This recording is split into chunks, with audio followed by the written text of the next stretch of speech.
La composition des équipes, les deux défaites consécutives qui sont un petit peu mal passées du côté de l'AC Milan avec pas mal de changements, les deux flancs défensifs. Alors du côté de l'Udinese, on évoluera en 3-5-2, donc on laisse de côté le 4-3-3 et du côté donc de l'Udinese, il y a quand même pas mal de changements avec 5 changements par rapport à la victoire dans l'Udinese puisqu'il avait déjà coaché cette équipe à 4 reprises la saison dernière, mais à l'époque Igor Tudor et les dirigeants de l'Udinese n'avaient pas réussi à se mettre. J'ai l'impression que les Ébrétais sont venus ici pour endormir leur adversaire. Je ne sais pas ce que vous en pensez chez vous. Attention à ce ballon, la frappe.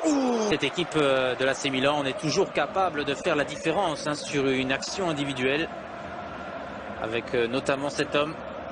Pas donné grand chose, et cette fois-ci, il y a quand même. Et le Milan AC qui doit ce soir se priver donc de Andrea Conti, légèrement blessé.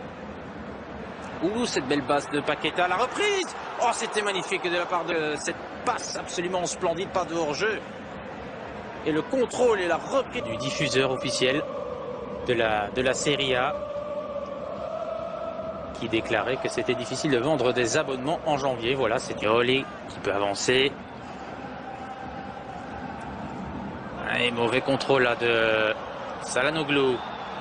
Pas vraiment dans son match pour l'instant le Turc, mais là il se bat bien pour conserver ce ballon, pour récupérer ce ballon, pardon. Ça c'est vraiment un coup franc très dangereux. Si quelqu'un coupe la trajectoire, il a 3 pénaux cette saison en Serie A. Ce centre, l'intervention de Musso, le but. Eh bien, un but venu d'ailleurs pour le Milan AC, et qui donc, pour inscrire, qui arrive véritablement au meilleur moment pour les Rossoneri. On revoit avec ce centre de Cutrone, la reprise en 2 temps du Polonais. C'est la seule erreur de l'Udinese en première mi-temps, et ça coûte cher. Évidemment, là, oui. Samir là qui s'est fait avoir dans son duel. Et Piontek, chance évidemment pour les Rossoneri de posséder un attaquant aussi efficace. Mais ça n'est peut-être pas terminé. Castillejo, la frappe au-dessus pour essayer de contrecarrer un peu la défense milanaise. Coup de coin maintenant. Oh là là, on se dégage très mal là, du côté de Musso qui a complètement raté cette intervention. Et j'ai l'impression qu'il y avait quand même une petite faute sur le gardien argentin. Attention, la contre-attaque, Fofana la passe, il doit la mettre, oui. L'égalisation de Lasagna. Et la contre-attaque magnifiquement orchestrée là. Ça a été très vite du côté des Ébrétés, et c'est un but partout. Et là, Lasagna libre de tout marquage, et qui inscrit donc son 6e but cette saison. Il n'a pas tremblé, et Peperina ne pouvait absolument rien faire.